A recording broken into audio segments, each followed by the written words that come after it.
afternoon, and welcome to IMA's Inside Talk webinar series.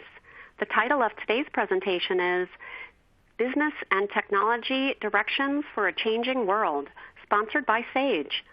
I'm Margaret Laurie, and I'll be your host for today's Inside Talk webinar. It's a pleasure to have Steve Shannon as part of our program, and he will be serving as moderator for today's event. Steve is responsible for identifying, establishing, and growing business and strategic partnerships that are beneficial to the IMA organization and its membership.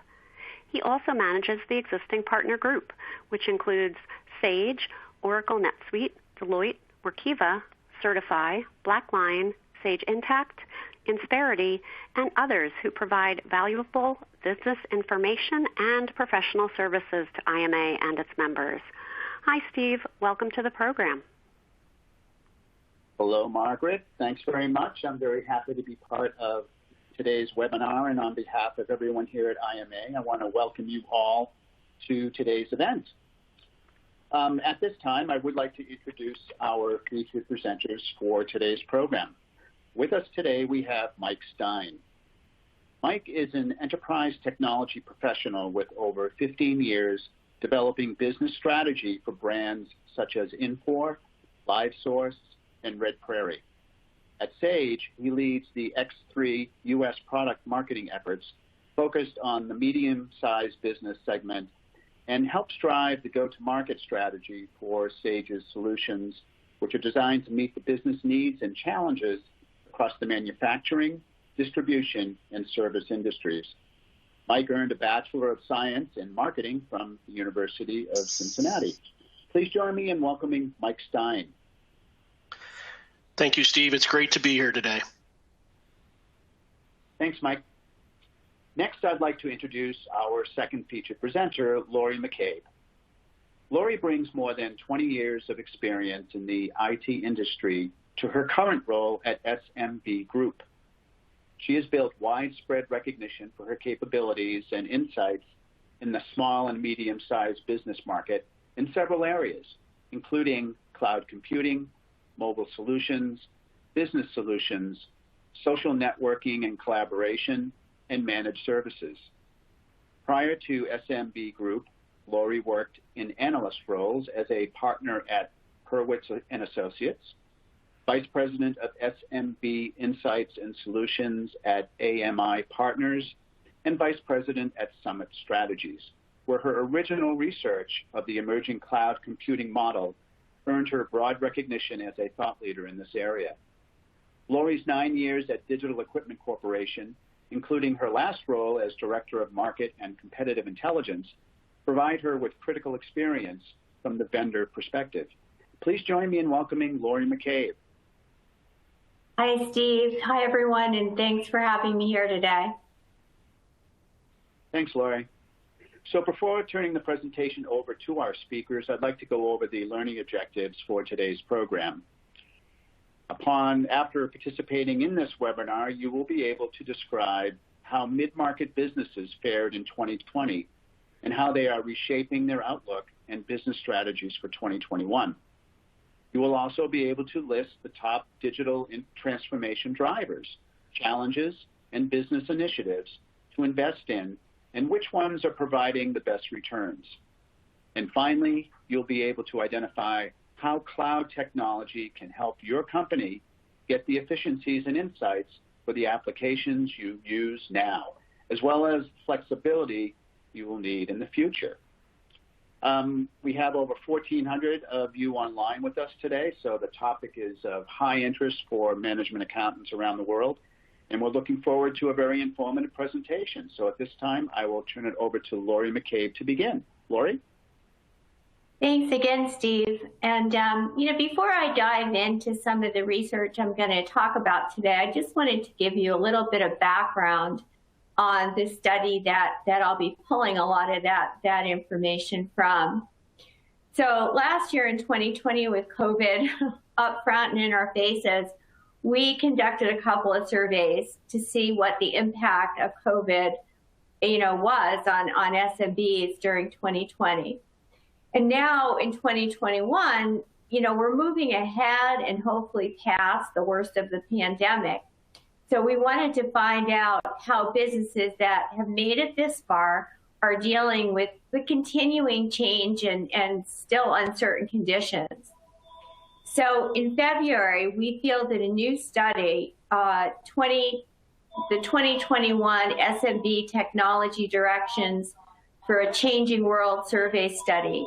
And in this study, we looked at how SMBs are reshaping their business and technology strategies for what comes next.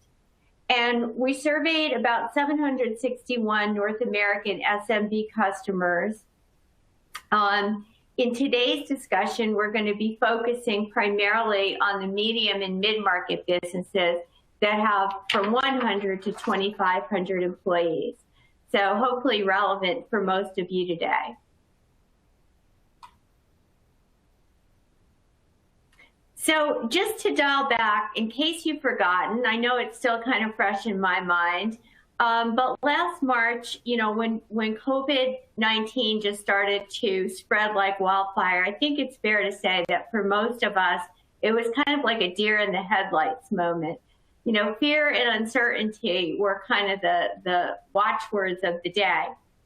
And, none of us had really ever confronted anything like this before in our lifetimes. And in the early going, it was really hard to read the tea leaves and figure out what might come next.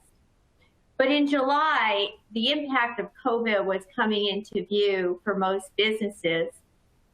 And I think, many businesses, of course, sadly, actually shut down, and some had to go out of business. But, for those that made it through in July, 78% said that it had negatively affected their businesses. Now, when we did our survey in February 2021, however, we found out that the actual results were a lot better than many might have expected earlier in 2020. So as you can see here, 50% or so, more than 50% in some segments, actually said that they had gained revenues in 2020 versus 2019. So that was kind of good news, I think, all around. Now, at the same time, though, a lot of businesses were taking steps to start to adjust and, meet the challenges that they were seeing and the new market conditions that they were seeing. And I think what has happened is that some of those changes are paying off, because we see that 83% overall of medium and mid-market businesses are optimistic about their 2021 prospects. And now 67% think their revenues will actually surpass their 2020 revenues. Now, of course, there's differences in terms of industries. Some industries are much more optimistic than others, like financial services, construction, process manufacturing.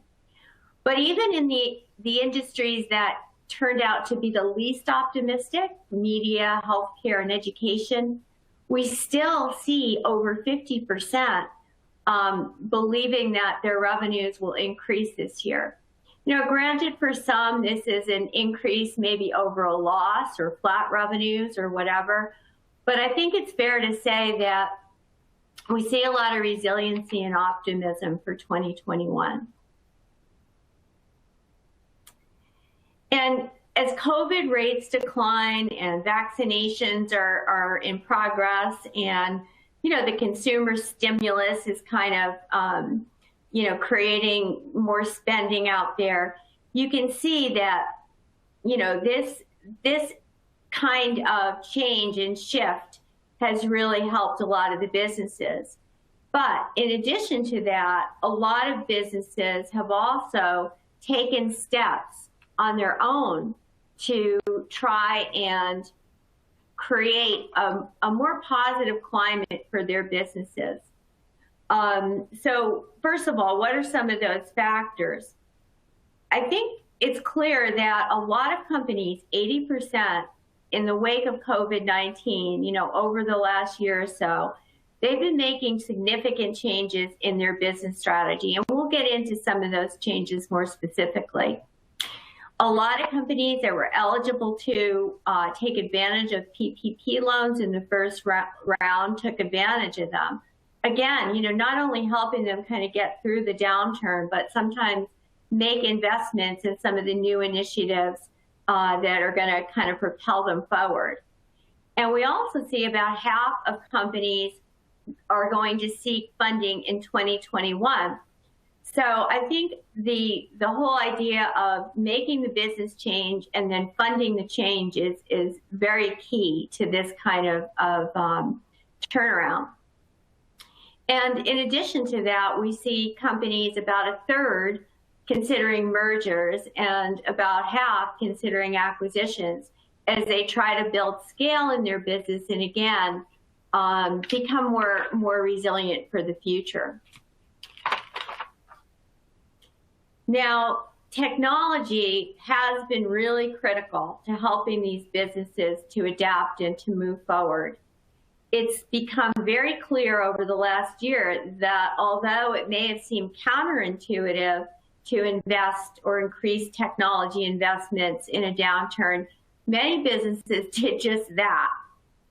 They needed to put digital solutions to work to meet these challenges and course correct and, just get better prepared for whatever might be coming next. So as you can see here, if you look at the strongly and agree on the left-hand side, you've got 81% of medium and mid-market companies saying that, hey, we've got to use technology well and effectively if we want to grow this business. And then on the right, you can see almost as many, 79%, saying they've made significant changes to their technology strategy in the wake of COVID-19. I mean, I think it's almost intuitive that you've had to do this. You've had to change your business strategy and, in a lot of cases, your technology strategy, because otherwise you just wouldn't be well positioned for all the things that, customers were requiring and employees were requiring as this whole thing is unfolded.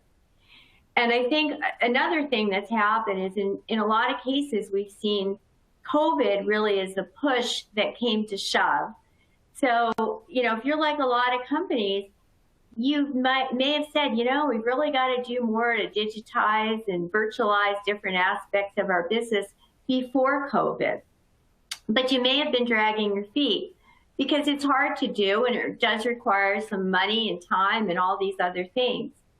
But I think when COVID hit, for a lot of companies that I've spoken to and also borne out in our survey, it just really made them take these things off the back burner and start at least down the road of using technology to become more agile.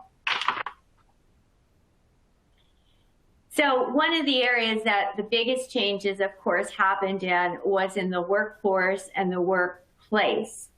Everything has seemingly gone a dramatic change during the past year. Seemingly overnight, we had millions of people that never worked from home before start doing so.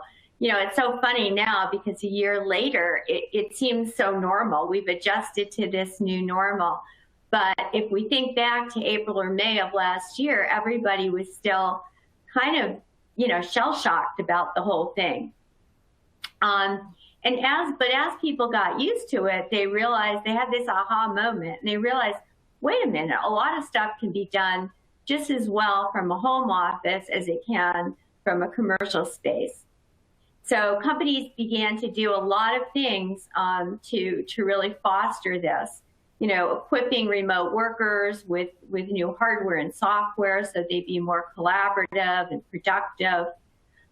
We saw the most frequent changes made were really to establish, if they didn't have a remote workforce, or expand their work from home programs. And then they had to invest in technology to support these workers. And many companies we've seen too are also developing longer term strategies to support a more flexible workplace going forward. So for instance, instead of just saying, we're going to have a hybrid kind of thing, some people will be in the office, some people will be at home, that's really only step one. A lot of companies are starting to think about how we allocate different chunks of time, what's collaborative time, what's Zoom time, what's, doing work independently time. How do we deal with different time zones for different workers working remotely that have to collaborate? So all kinds of things that, companies are starting to think about around this more flexible work style, so that no matter where people are working from, they can hopefully be more productive. And respondents are saying that these initiatives have really delivered pretty high value to them. And I think that now that this kind of remote working genie is out of the bottle, it's unlikely that many businesses will return to a traditional kind of 9-to-5 people in the office workplace that we had in the past. So I think as the virus kind of, hopefully fades from our memory, people are going to still continue to look at different kinds of flexible work accommodations and new ways to make this whole way to work more productive and fulfilling, both for the employees and the companies. And in addition to that, about a third, we learned, it's not on this slide, about a third of medium and mid-market business are actually planning to increase their payroll and develop new employee retention programs and reskill employees and create new recruitment programs. So when you kind of think about all of these workforce changes, it's all going to require a lot more technology than we did in the past. From virtual interviews to virtual onboarding, to all the things we need to do to accommodate remote workers, we're just going to need to have the right technology and solutions in place to be competitive. And, workplace and employees, it's not really the only thing, of course, that people are investing in right now. The areas that the companies are investing in are on the x-axis, as you can see here. And you can see these really, as I said before, the top ones revolve around the workplace and employees and things like that. But another technology area or another business area that companies are investing in technology right now is to attract new customers.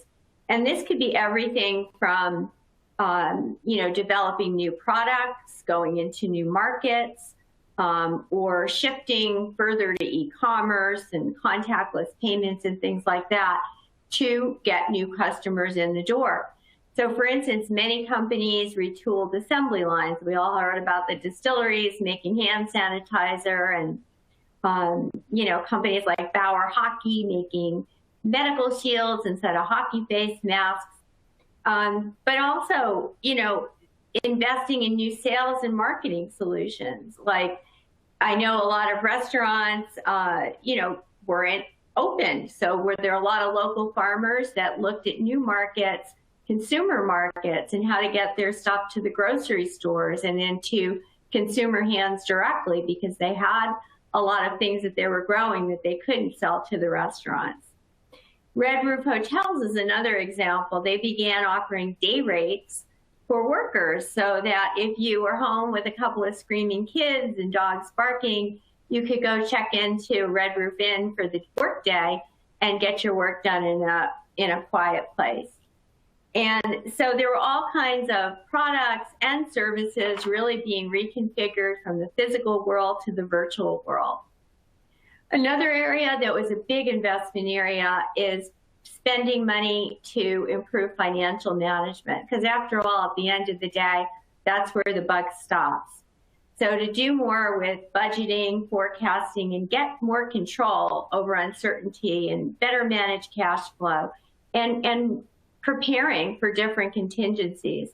So all of these things really have technology at their core to do better.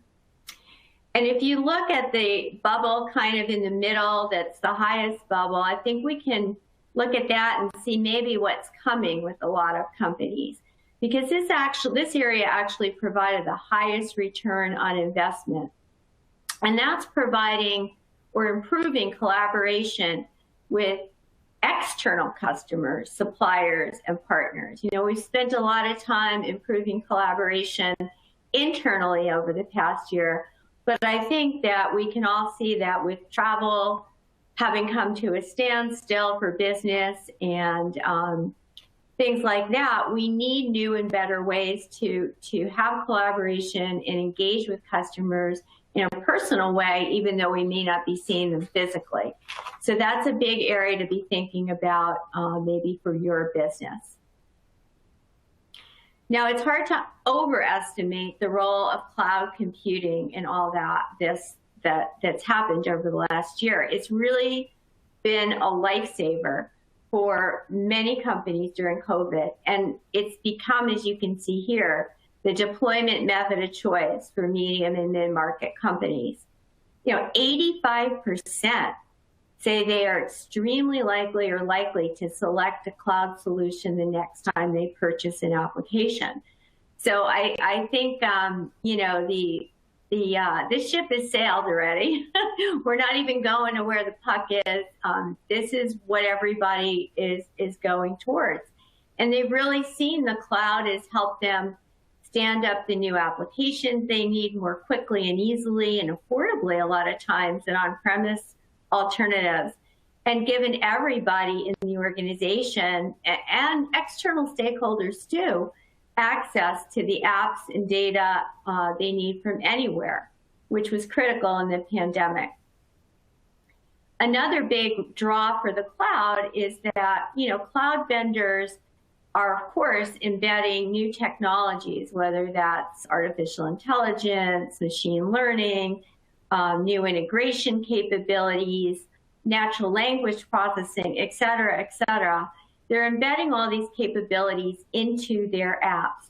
So what that means is when they upgrade and these new capabilities are available, you get to take advantage of them right away. And I think that's another thing that became very clear in the pandemic, that the cloud was giving companies this ability to innovate more quickly because these capabilities were embedded as part of the solutions people already knew how to use. They didn't have to figure out how to bolt them on or integrate them. So I think, at the end of the day, this whole idea of cloud first is really become the mantra for selecting new solutions going forward. And, as both the old normal, what we had before COVID-19, and now hopefully COVID-19 start to recede into the rearview mirror, we still don't know exactly what shape or form will constitute whatever's going to come next. But I think one thing is really clear, and that's that businesses have to be ready for that. You need to be ready for what comes next. And that means you need to think digital first and cloud first, as I said. And as you can see here, it really pays off. And Mike is going to be talking a little bit more about digital transformation in more detail. But in our study, we saw that businesses that are already executing on a digital transformation strategy are about 3 times more likely to select cloud solutions. For all those reasons I said before, it's just going to give you more agility and more of what you need faster and more easily.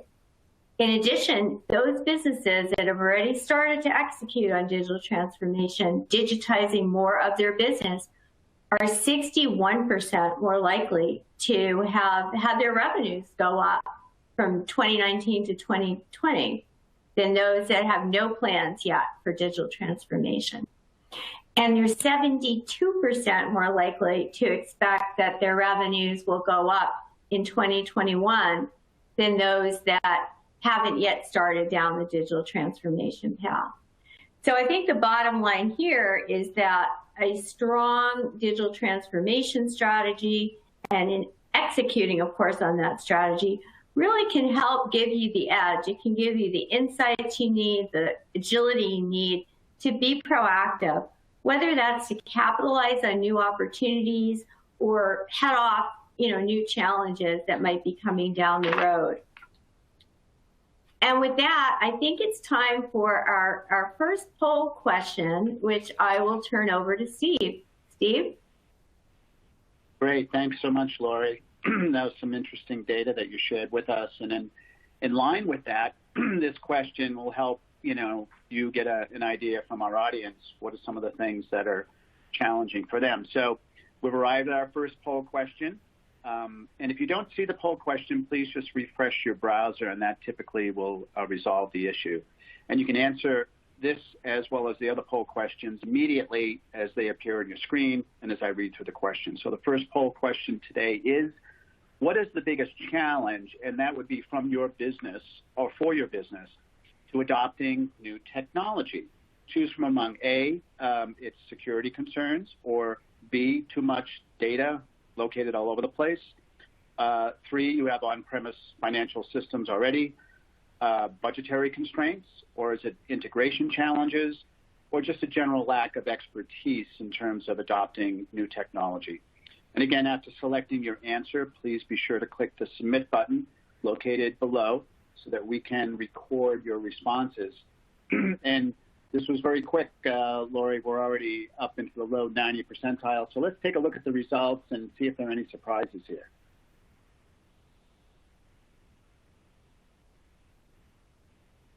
Yes. Okay, great. Sorry, that took me a minute.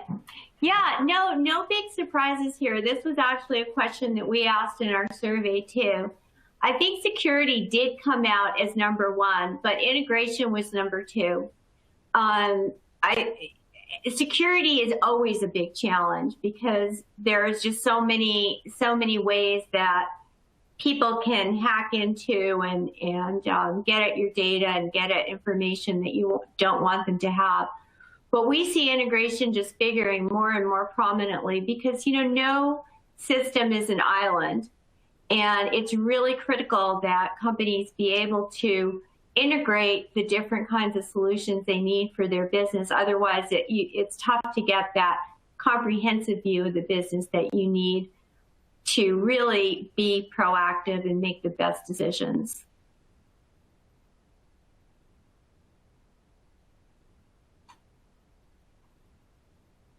So, Mike, I think it's your turn to kind of just continue on our theme. Yep. Thank you, Laurie. And that was excellent. Thank you very much. Before we move on, I'd like to give a brief overview of Sage, as some of you might not be familiar with us. We're a global organization that publishes a diverse portfolio of software solutions that manage accounting, HR, construction, and enterprise systems, just to name a few, that are offered on the cloud, which is a critical point that Laurie stressed. We're supported by a powerful ecosystem. And what I mean by that is we work with an extensive network of partners to contribute to our mutual growth and our ambition to build customers for life. We also have upwards of 500 independent software vendors, or ISVs, who add further functionality and vertical customization. And we have dozens of strategic alliances with some of the biggest names in technology. So I'd like to take a quick look at the history of the CFO. Those at the start of their accounting journey are at the level of CFO 1.0. And this is the traditional model of the chief financial officer who would keep track of cash flow and financial planning, as well as analyze the company's financial strengths and weaknesses.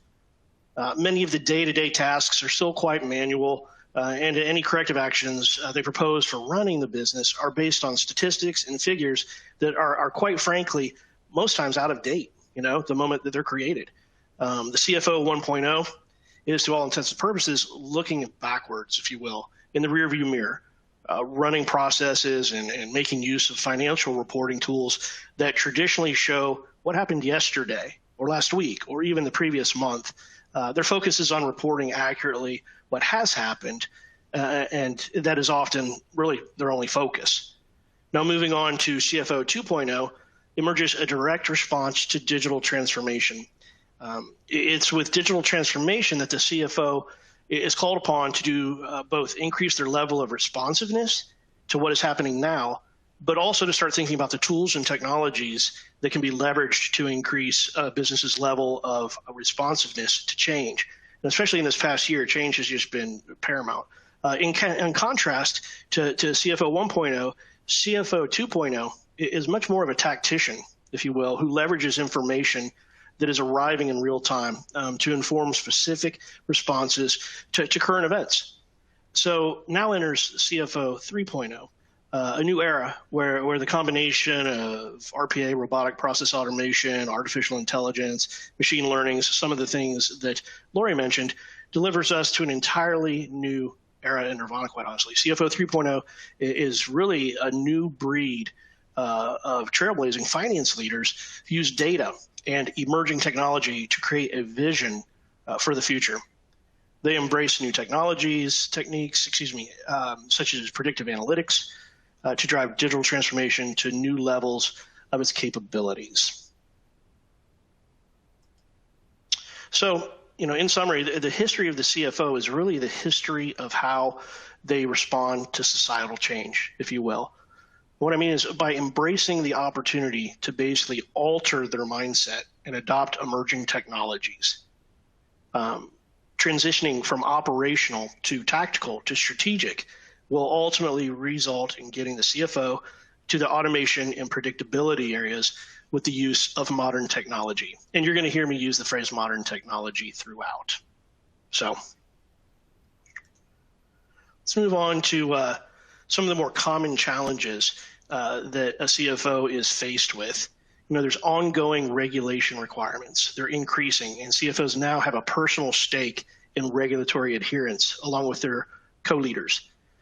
The challenges of globalization are creating a need for finance leaders to develop a finance function that works effectively on the global stage and that embraces diversity. Organizations are changing their business models. They're growing. They're multi-site, multi-geographies, et cetera. Technology is evolving very quickly. We all know this in my own personal life as a marketing professional. The marketing tech stack has grown significantly over the number of years. But, providing the potential for CFOs, to reconfigure finance processes and drive business insight through big data and analytics. I think we've all heard those phrases. We're familiar with it, data pools, et cetera. And then the nature of the risks that organizations face is changing, requiring more effective risk management approaches. And increasingly, CFOs have a role to play in ensuring an appropriate corporate character, if you will. So then finally, there will be a greater role to play in strategy validation and execution because the environment is more complex, ever growing and quickly changing, calling on the analytical skills the CFO can bring. Steve, we have another polling question. Okay, thank you, Mike. And again, as a reminder to everyone, if you cannot see the poll question, just please refresh your browser, which should correct the issue. So our second polling question today is, what is the most challenging aspect of your job? Similar to the slide that Mike just showed, you can choose from among A, regulation requirements, B, globalization, C, technology is evolving, D, risk management, or E, strategy validation and execution. And again, please, after you've selected an answer, you must click the submit button so that we can record your answer, and then we could have a discussion. So, Mike, as we're building the responses here to get most of the folks, which of these do you think is going to be the highest percent elected here, just as a guess? Laurie, I hear you over there. Gosh, technology is evolving because I live and breathe technology. I think that's going to be a front runner. But globalization might come in there and strategy validation. I'm giving you three answers, but I would go with technology is evolving, Steve. Okay. That's my final answer. All right. Let's click on the next slide and see if you are right.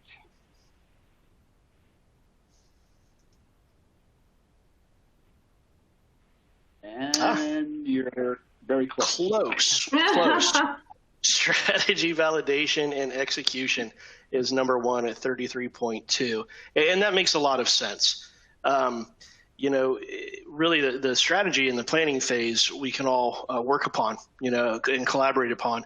I feel it's the execution phase. Every plan and strategy is wonderful, but it's useless unless you execute upon it. And we all live that in today's world. So no surprise there. Technology is evolving.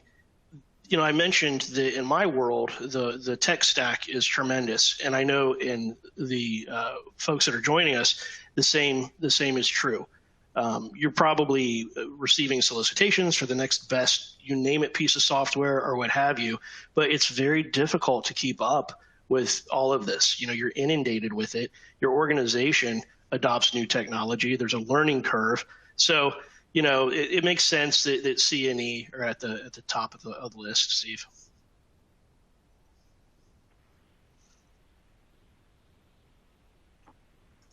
So going to move on to vital roles for the CFO. If CFOs have learned anything in the past year, it's that they must be agile and innovative leaders, skilled at predicting and planning for a future that is anything but predictable. This past year, again, I keep saying it just resonates. The essential skills for CFO success go far beyond mastery of the financial basics. The ability to adopt popular management practices, or even the intuitiveness to know what the CEO might be thinking. That sounds, like a stretch, but it's true. Today, those are just the table stakes, really, to be quite honest. So, pardon me, I'm going to go back. The differentiators that make for an effective CFO take place in a far wider arena, if you will. For example, the ability to provide strategic business advice, communicate effectively in new ways, and to more audiences, and deploy the latest technologies for maximum efficiency and minimal risk. Technology is all about, in my opinion, maximizing efficiencies and minimizing risk. That's what an enterprise solution can do for you. So basically, the CFO needs to be many things. And if you are a strategist, cross-functional expert, data storyteller, crystal ball reader, I love that one, driver of digital, which is what we're talking about here, and technology researcher. Moving on, I'd like to kind of hone in on data storyteller for a minute. I read a really interesting article in Forbes not too long ago, and it spoke to how interpreting data goes beyond throwing up graphics on a PowerPoint slide, which is the way a lot of financial folks communicate, right? Stakeholders want CFOs to not only report the numbers, but also share the story behind them. And this is particularly important because digital dashboards, BI, if you will, now make a company's financials more widely available internally. I have all kinds of access to data and dashboards. Also, the key skill will be to make sense of that data. And for that, the CFO needs to be able to walk people through the meaning behind the data so that they understand the implications and next steps on their journey. And, I personally take no offense to this statement that a CFO storytelling won't necessarily mimic the marketing department's narrative, the spin, if you will. And there's really no exaggeration, And finally, good storytellers are innately curious. It's not stopping at the obvious, but asking why and then what. So I'm guessing the image on this slide is the last thing that you thought you'd see today, but it actually makes a lot of sense. Building on the data storyteller is the technology behind it. Today, more than ever, BI plays a key role in improving operations, making better informed decisions and achieving higher growth rates, and ultimately helping the CFO be a better storyteller.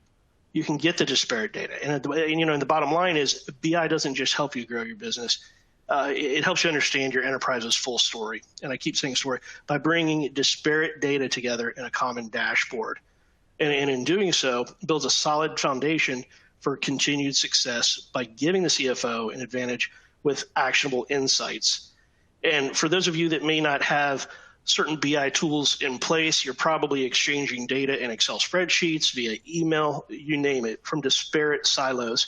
And the beauty of business intelligence is that it brings it all together in a very intuitive interface. And you can actually drill upon that data, and it will help you build the story. So we did some research of our own a while back, and when we asked financial professionals about the most challenging parts of their job today, the top 3 responses highlight 3 challenges that, if not unique to a digital world, are at least compounded by digital transformation. Let's look at time management. As finance plays an increasingly important role in business tactics and strategy, they don't just have a seat at the table. They have many seats at many different tables. And the demands placed on their time increase exponentially with business complexity.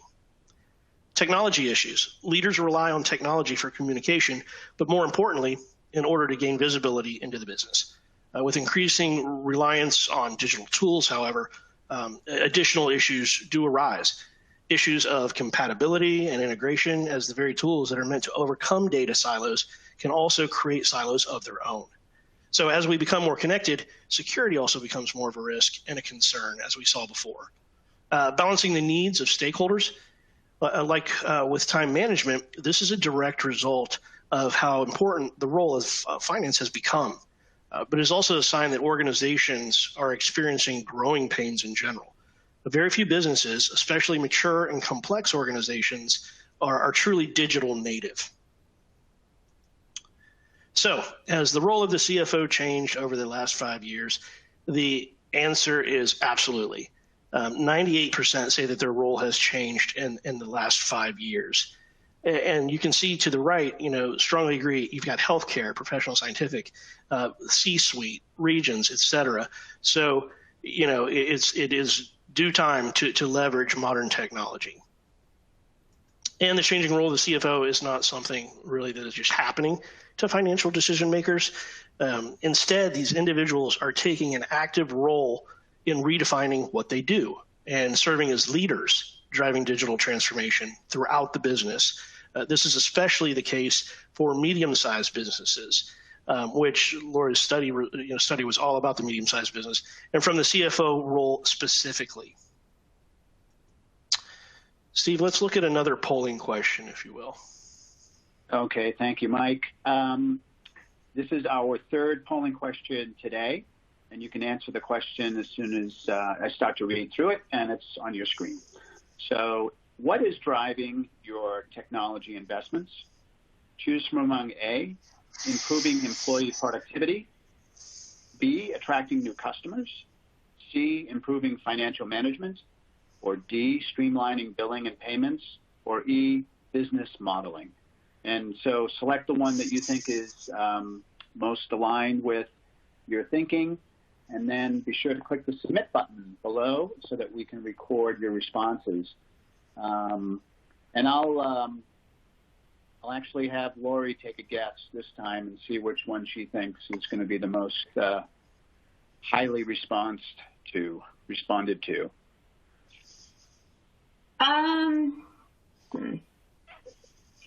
I think it's going to be close between A and B, although this is a financial audience, so it could be C. Yeah. But yeah. I think, what we see overall from a broader swath of decision makers that might include anybody from HR to sales to whatever financials, it's usually around A and B, but given the audience, maybe it's financial management. I would agree with you, Laurie. Let's take a look. Okay, let's take a look, yeah. Yeah, A. Improving employee productivity. I'm not surprised. Yeah, because we all have to do more, right? And we're all wearing more hats. We just kind of went through the whole discussion of how much more the finance professional has to do. So everybody has to, figure out how to work more productively for the business to do well. Absolutely. You touched on collaboration tools. I can only imagine what the collaboration providers like Teams and WebEx, et cetera, have gone through over the past 12 months, all in an effort to really, help improve productivity and communications. There is no physical office, right? So, yeah, good point. Yeah, they've all made a lot of money. A lot of money, exactly. Yeah. All right. So, the impact of digital transformation, more than half of financial leaders interviewed said that they are using advanced techniques, but acknowledge that there is still room for improvement. Always, right? And interestingly, a quarter of respondents and nearly a third of medium-sized businesses claim to be at the cutting edge. And it's a pretty strong statement to claim that you're at the cutting edge, so I understand that. It's important to note that this question is really not getting at the actual extent to which organizations are embracing emerging technologies, but rather how leaders perceive that extent. As in most questions like this, I can't help but think of how people are more likely to claim expertise in areas that they know possibly the least, because they simply lack the experience necessary to know how much they don't know, if you tracked me on that one.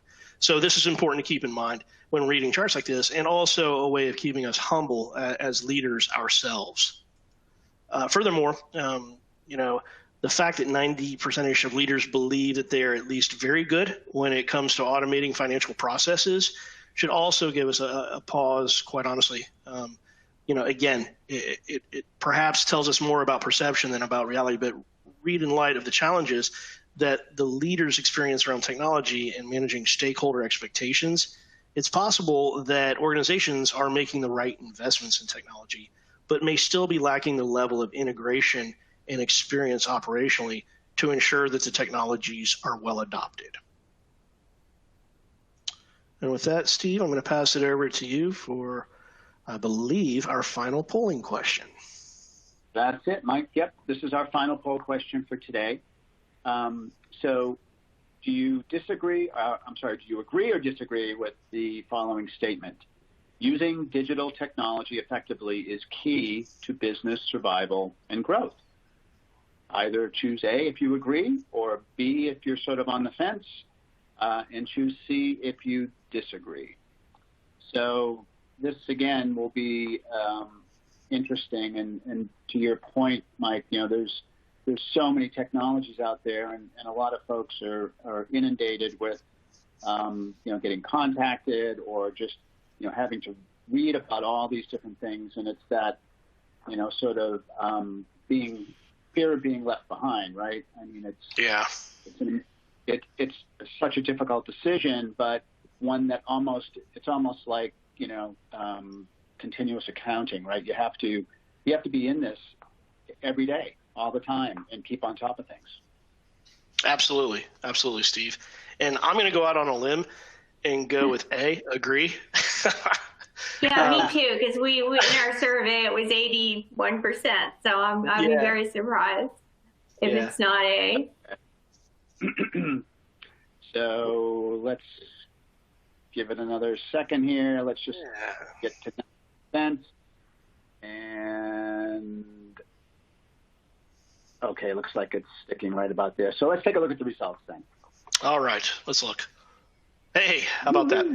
Wow, even more than our survey, Yeah, no surprise. And, Laurie, you might want to comment on this as it relates to your survey. But, in my opinion, digital technology, modern digital technology, it's out there. And those that are looking to be, leaders need to leverage this and need to really plan and strategize and execute for some level.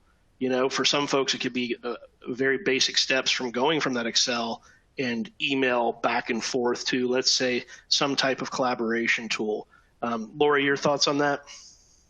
Yeah, well, this is a question we've been asking for several years now, and it's just been interesting to see the percentage agreeing going up and up. And again, we're not only surveying decision makers in financial management, but across the board. And I think that,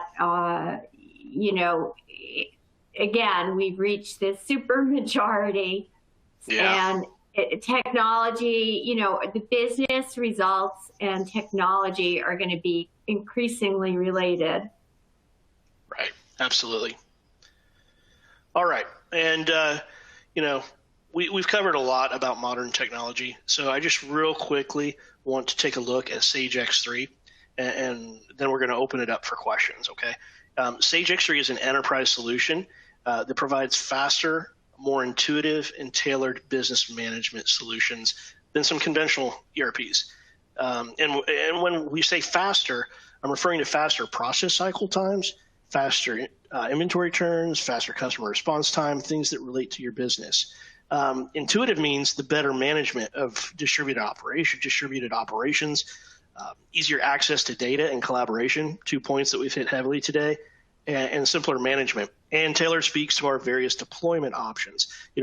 cloud, of course, but we also do offer on-prem and hybrids of both that give flexible capacity, flexible configuration, and customization. And Sage X3 is really designed for organizations looking to thrive and to retain their competitive advantage by increasing their agility and embracing change at speed, especially in times like today. Okay. So thanks so much, Mike and Laurie, for the great presentation. And so at this point, I'll remind participants to send us your questions and comments by typing them into the Q&A panel on the, the left side of your screen. So let's start off with this one, and I'm sure both of you should chime in. The question is, what is the ability you see as the most important skill CFOs should foster? Effectively manage the changes, or developing their staff to be prepared for the ever-changing business technology platforms and needs? Well, I think the two kind of go hand in hand myself. You've got to obviously know what's going on as a CFO and be thinking strategically, but then you've got to also make sure you do develop your staff, because as we talked about, it's just a very big job, and finance is going to influence more and more of the organization. So you want to have a well-trained group of ombudsmen that you can work with throughout the different departments in your company. Yeah, I agree. A very strong, well-trained, well-led team will absolutely be of benefit to the overall organization. Mm-hmm. Yeah, we speak to a lot of CFOs about the CMA credential, the Certified Management Accountant credential, as a way to upskill their staff. And so many of them are, interested in doing that because, the more effective their staff is, the more the CFO can sort of have that sort of 36,000, foot viewpoint, right? And be mindful and do the storytelling and all of that. So they do go hand in hand. And let's face it, if you're not a CFO today, but you want to move on up, we can all see what skills are going to be required. So in the what's in it for me category, there's a lot in it for you to develop those skills.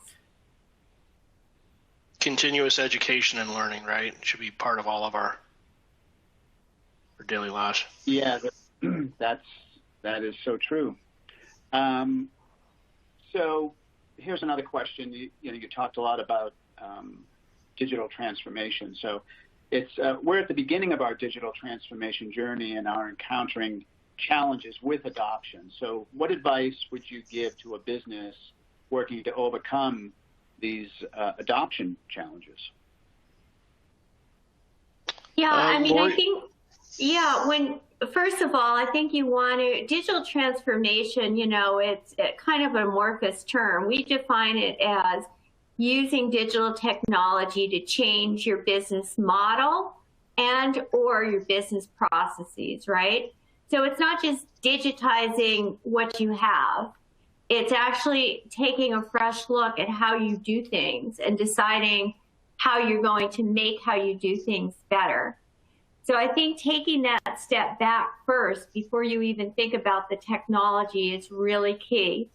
And I think involving everyone that's going to be, using any kind of new solution, getting their input up front, not just on the technology, but on how they do their jobs and, what would make their jobs better is really important. And it's never really too late to do that. So even if you've started, you can start incorporating that kind of input along the way.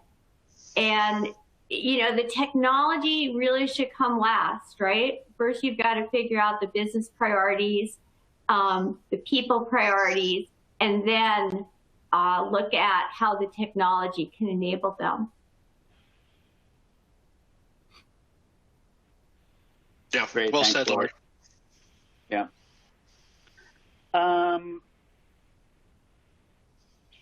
Couple of questions came in relative to company culture, and what you were just talking about. So do you have any sense of perhaps what the hallmarks of company culture, of a company culture that will be most encouraging business transformation in times of disruption? Yeah, I mean, we've actually done a little bit of research here. I mean, I think the more collaborative a company culture is, typically the further along they are in terms of adapting, whether you're in COVID or you're not in COVID. So in other words, where in companies where everyone's opinion is valued, everyone's voices are heard, yeah, sure, somebody's making the final decision at the end. But these are the kinds of companies that are more alert to change because somebody, out there in the field, a sales rep or something, may get involved and say, hey, the way we're doing this is wrong, or we're having a problem with this supplier, if you maybe you're in a logistics part of the company, all those kinds of things. So I think the more collaborative your culture is, the better stead it's going to stand you in for adapting both the business and the technology. Yeah, Great, thank you. To build upon that, I would say innovative as well.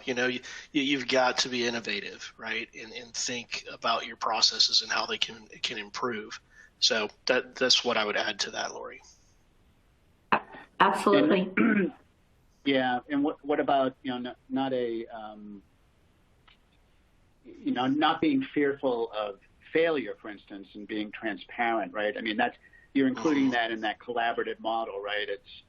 People obviously fear if they're going to make a statement that is negative, right, about something. Right, yes, definitely transparency. And, I mean, we've all worked in toxic, hopefully maybe we all haven't, but I know I have. Everybody's worked that I know of in some kind of toxic workplace. It's not what you want. You want an atmosphere where everyone is free to contribute and not worry about that contribution in terms of their opinions and the knowledge they're sharing. And, the other thing I would say is that companies that have the attitude of, it's not broken, so I'm not going to fix it, are probably going to get stuck.